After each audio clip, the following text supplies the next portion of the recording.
please subscribe and don't forget to press the bell icon to get notified whenever we upload a new video. तो आपके जो खासतौर से 20 round के बाद के जो नतीजे हैं उसके मुताबिक फूलपुर और गोरखपुर में बीजेपी पीछे चल रही है और अररिया में, बिहार में भी आरजेडी आगे है। 20वें राउंड के बाद समाजवादी पार्टी को बड़ी बढ़त गोरखपुर में दिख रही है और 28,737 वोट से वो आगे है। 20 राउंड हो चुके समाजवादी पार्टी। फूलपुर में अगर 23 राउंड की बात कहें तो 33,253 वोट से समाजवादी पार्टी आगे है। इसमें कहना चाहिए समाजवादी पार्टी तो बीएसपी का सहयोग रहा है और दोनों ने सहयोग से चुनाव लड़ा। बिहार में अररिया लोकसभा सीट में आरजेडी को बड़ी बढ़त दिखाई दे रही है। 18,301 वोट से आगे हैं आरजेडी के उम्मीदवार। लोकसभा उपचुनाव का ये नतीजे 3 जगह लोकसभा के, गोरखपुर, फूलपुर, अररिया, जहां इस वक्त बीजेपी पीछे चल रही है। 20 राउंड के बाद समाजवादी पार्टी को बड़ी बढ़त है। गोरखपुर में मुख्यमंत्री की सीट रही है और वहां पर इस वक्त बीजेपी पीछे चल रही है।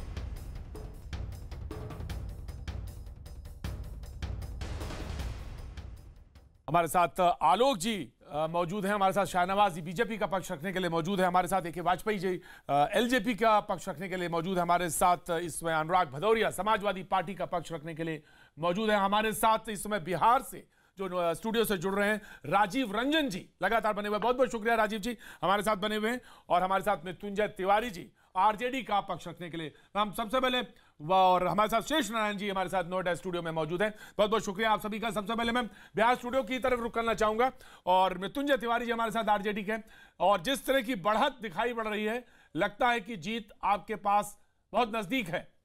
मृत्युंजय जी किसको श्रेय देना चाहेंगे? देखिए मैं आपको मृत्युंजय रोकना चाहूंगा। जहानाबाद में विधानसभा सीट में आरजेडी की जीत की घोषणा हो चुकी है और जहानाबाद विधानसभा में आरजेडी ने ये सीट जीत ली है। तो इस वक्त की बड़ी खबर यह है कि जहानाबाद विधानसभा में आरजेडी ने जीत अपनी पक्की कर ली है और बड़ी खबर यह आती हुई जहानाबाद विधानसभा सीट में आरजेडी की जीत हुई है। और हम सीधे रुख करेंगे, मृत्युंजय तिवारी जी बोलना चाह रहे थे, आरजेडी के प्रवक्ता। जी मृत्युंजय जी। देखिए ये जीत इसलिए अहम है और ये उपचुनाव बिहार का इसलिए अहम था कि जिस तरह से नीतीश कुमार जी तेजस्वी यादव जी का बहाना बना करके बीजेपी के साथ मिले थे और उन्होंने कहा था कि डबल इंजन होगा तो विकास होगा, और डबल इंजन की बात कर रहे थे। पिछले 6-7 महीने से बिहार की क्या स्थिति हुई, फूटी कौड़ी केंद्र से नहीं आई बिहार के लिए और बिहार में अराजक स्थिति हुई। तेजस्वी यादव जी को टारगेट इन लोगों ने किया जो अच्छा काम कर रहे थे बिहार में उप मुख्यमंत्री के रूप में। लालू प्रसाद जी हमारे नेता जेल में। तो सारे चीजों का जनता ने जवाब दिया और जनता ने तेजस्वी यादव जी के नेतृत्व पर मुहर लगाया और नीतीश कुमार जी को नैतिकता के आधार पर बिहार में इस्तीफा देना चाहिए और जनता से माफी मांगना चाहिए। जनादेश का इन लोगों ने जिस तरह से कत्ल करके बिहार की जनता के साथ धोखा देने का काम किया था, उसका बदला जनता ने लिया है। जी राजीव जी, इस्तीफा देना चाहिए। थोड़ा उत्साह से ज्यादा लवरेज है और स्वाभाविक है।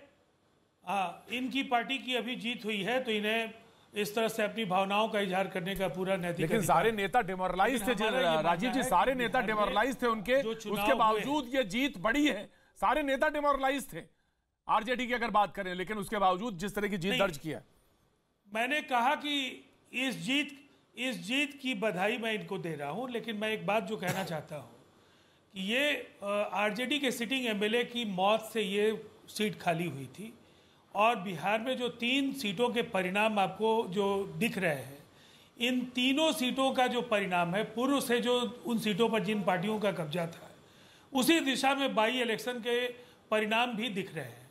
तो ये कोई बहुत बड़ा उलटफेर नहीं है और मुख्यमंत्री जी से इस्तीफा मांगना और कल फिर 40-42 सीटों पर जाकर के बिहार में ये जब सिमट जाएंगे तो फिर इनको अपनी हैसियत का पता चलेगा। 22 सीटों की पार्टी 2010 में थी और इस गठबंधन की वजह से इन्हें इतनी बड़ी संख्या में सीटें मिली थी, लेकिन आज चूंकि ये जीत इनको मिली है तो मैं इतना जरूर कहना चाहूँगा, इस जीत ने इन्हें एक जिम्मेवारी भी सौंपी है कि जनता से के वायदों को पूरा कीजिए। केवल परिवार और परिवार के सदस्यों के जो हितों की रक्षा के लिए अगर आप पार्टी और एक मिनट में वाजपेयी जी रोक रहा हूं, वाजपेयी जी तो आम चुनाव में इन्हें कठिनाई होगी। जी आप वाजपेयी जी बोलिए, आप क्या मैं इसमें ये कहना चाह रहा हूँ, ये सदानंद तिवारी जी जो इतने खुशी जाहिर कर रहे हैं, ये तो सीट इन्हीं की थी और एक आदमी की डेथ हो जाती है तो उसका कुछ सिंपैथी वोट भी मिलता है। जो चुनाव जीत रहे हैं वो उनका लड़का है।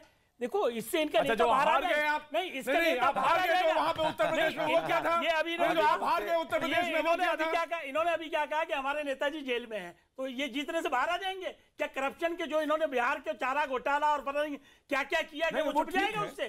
क्या इनके राज में जंगल राज था वो खत्म हो जाएगा इनसे? अरे आपको नहीं पता है वाजपेयी जी, आप काहे घोटाला पर बात कर रहे हैं? भ्रष्टाचार पर बोलने का कोई नैतिक अधिकार जेल में है कि नहीं है? परिवारवाद पर बोलने का एलजेपी जेल में है ना, चारा घोटाला ही में जेल में है। अरे परिवारवाद पर आप कैसे बोल रहे हैं? अपने पार्टी को देखिए ना। अरे हम वही तो पूछ रहे हैं आपसे कि चुनाव अगर एक बाई इलेक्शन जो सीट आपके पास थी अगर वो आपके पास रिटेन हो गई, सिंपैथी वोट से मिल रही, तो उससे कोई एजेंडा थोड़ी जाहिर हो गया, ये एजेंडा सेट हो गया कि सुशासन बाबू के खिलाफ है या बीजेपी के खिलाफ, ये सारी चीजें थोड़ी अभी कंफ्यूजन अभी सुबह में लीड ले रहे थे तो उछल रहे थे कि नहीं अभी जीत आपकी जीत है, उसमें उछल रहे थे, मानी जा रही है, जनता मान रहे हैं और बड़ी विनम्रता से मान रहे हैं। जी वाजपेयी जी, गठबंधन है सपा और बसपा का, बुआ और बबुआ का, वो एक्सपोज होएगा और इसलिए वो लंबा नहीं चलने वाला है। अवसरवादी एक गठबंधन हुआ राज्यसभा की सीट के लिए, एक अपनी नैया डुबाने के बचाने के लिए कर रहे थे अखिलेश जी, तो हमें आने वाले समय में उसका नुकसान नहीं होने वाला, हम और मजबूती से उतरेंगे। बीजेपी को लग रहा है कि सपा बसपा के साथ आने से कुछ बीजेपी को थ्रेट लगता है या कोई लेसन ये रिजल्ट के नतीजे आप लोगों को? देखिए जब दो रीजनल पार्टीज बड़ी आती हैं तो चुनौती बढ़ती है, उसको हम डिनाइल में रहेंगे तो सही बात नहीं रहेगी, मगर उसको देखते हुए आपको मेहनत और करनी है, हमें अपने संगठनात्मक जो हमारी तैयारी है उसको और दुरुस्त करना है, साथ ही साथ जो हमारी रणनीति है किस प्रकार से हमारे जो अटैक हैंगे या मुद्दों को जिस तरह उठाना होता है वो नई तरीके से बनते हैं, तो ये सब चीज़ों का हम लोग करेंगे, आकलन भी करेंगे और आकलन करने के बाद रणनीति नई आएगी। कितना मुश्किल है बीजेपी एक मुख्यमंत्री की सीट थी, एक उप मुख्यमंत्री की सीट थी, इसका जाना कहीं ना कहीं आप लोग अगर ईमानदारी से मैं पूछूं कि क्या देखिए इसका समीक्षा तो करनी पड़ेगी, मगर एक चीज़ आपको और समझनी पड़ेगी कहीं बीएसपी और एसपी को हम खाली गणित के हिसाब से जोड़ें तो ये लीड बहुत बड़ी होनी चाहिए थी, ये लाखों में जानी चाहिए थी, वो नहीं है। तो मैं फिर से वही कह रहा हूँ, लीड इतनी नहीं है जिससे कि बहुत परेशानी होनी चाहिए, मगर हमें उसका कंफर्ट लेके नहीं बैठना चाहिए, हम उस पर समीक्षा करते हुए अपनी रणनीति फिर से बनाएंगे। चुनाव तो आते हैं, लोकतंत्र है, कोई जीता कोई हारा, मगर वो पार्टी आगे बढ़ती है जो समीक्षा सही माने में करती है और आकलन करने के बाद अपने जो सिपाही हैं उनको किस प्रकार से ट्रेन करके फील्ड पे उतारती है। अनुराग जी, जीत पूरी नहीं है, अधूरी है।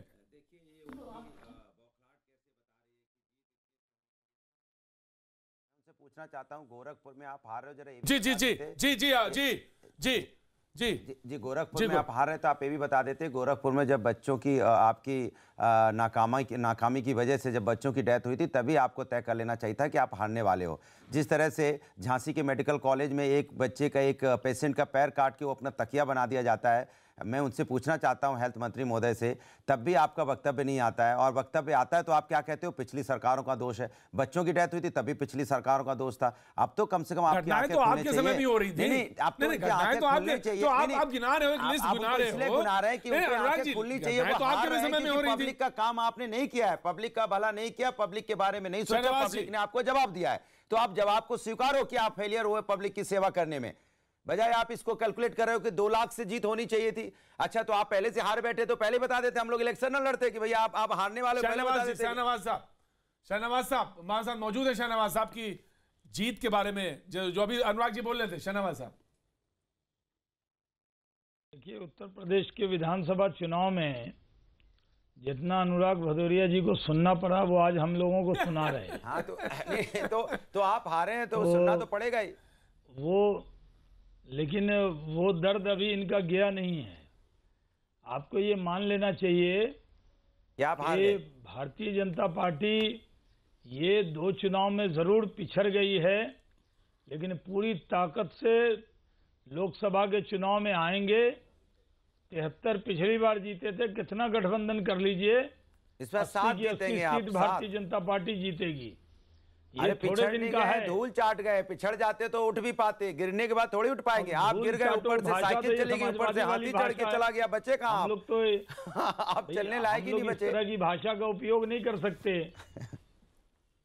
धूल चाटना तो यही तो है। साइकिल पर चढ़ जाता था, कभी कह देते थे चर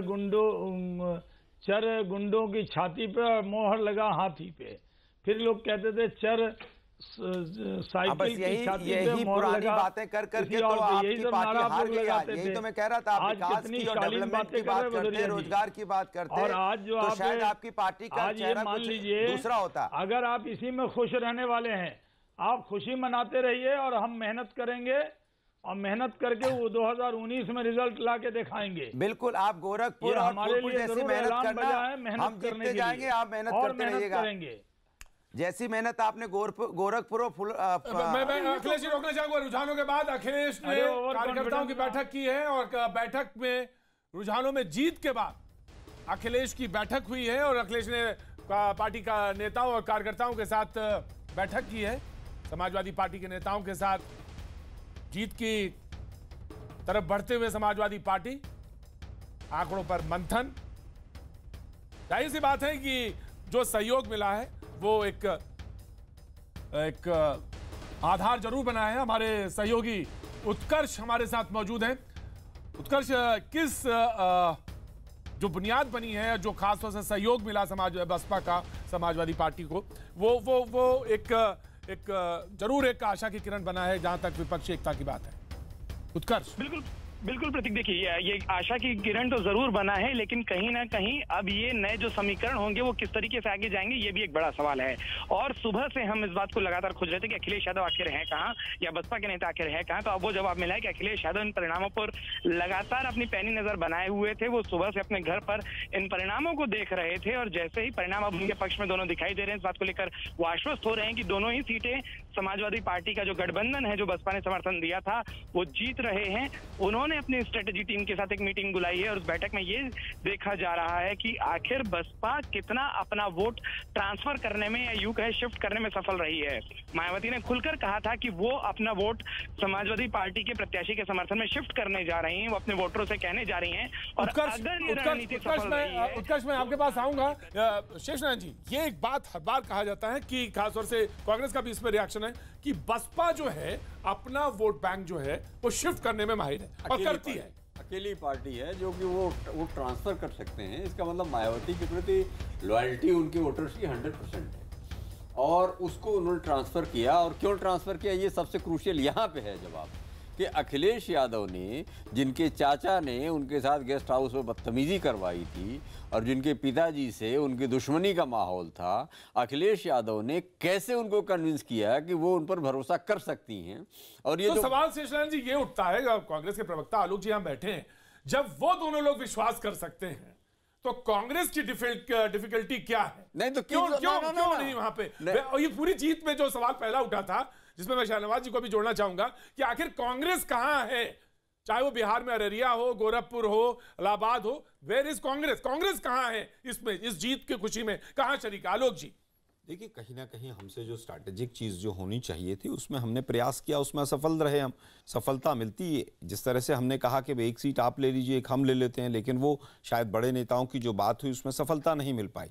जहाँ तक बिहार की बात है, हम एक सीट पर चुनाव लड़े और उसमें दूसरे नंबर पर रहे, एक छोटे से मार्जिन से। अभी जिस तरह के रुझान आ रहे हैं, लेकिन मैं शहनवाज भाई का धन्यवाद करना चाहूँगा। उन्होंने कहा कि हम ओवर कॉन्फिडेंस रहे।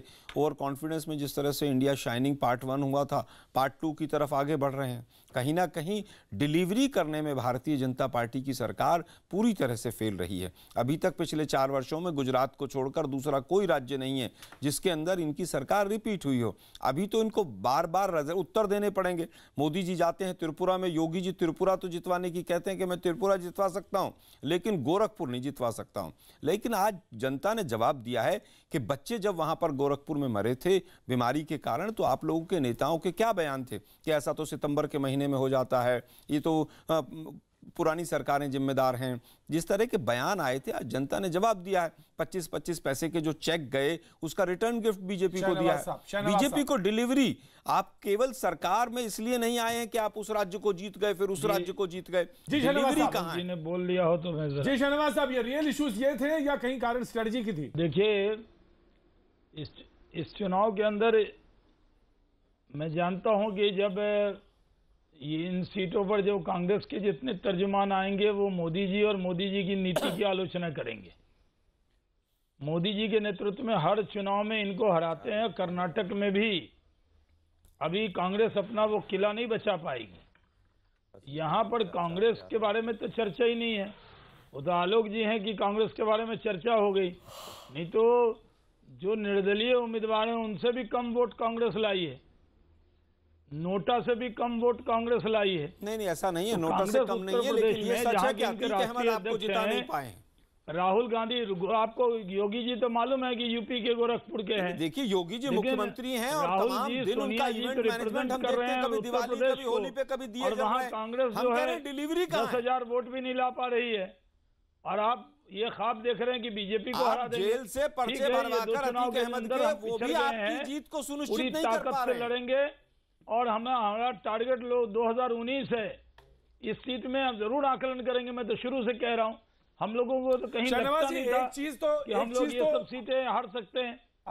शहनवाज जी, एक चीज तो कम से कम आलोक जी सही करें, एक चीज तो आलोक जी सही करें कि वो जो रियल इश्यूज हैं, जो रियल इश्यूज हैं, जो बयानबाजी होती रही है, लेकिन अगर आप उसी में खुश रहने वाले हैं तो खुश रहिए। नहीं सर, आपको बिल्कुल 2019 में जनता बिल्कुल आपको वोट देगी, क्योंकि 15 लाख अकाउंट में आ गए, बांग्लादेशी सारे वापस चले गए, रोहिंग्या सब वापस चले गए, धारा 370 समाप्त हो गई, सभी कुछ तो कर दिया आपने। बचा क्या है? केवल वो कोहिनूर लाना रह गया लंदन से। भ्रष्टाचार के खिलाफ एक बड़ी लड़ाई लड़ी जा रही है। आप लोग ये 15 लाख जेब में आ रहे हैं, हम गरीब जनता को उज्ज्वला स्कीम दे रहे हैं। अरे साहब, उज्ज्वला बना रहे हैं, 174% सिलेंडर की कीमत बढ़ गई 4 साल में। किसान को यूरिया दे रहे हैं। यूरिया के लिए थानों में लाइन लगी हरियाणा में पिछले साल। करेंगे आप?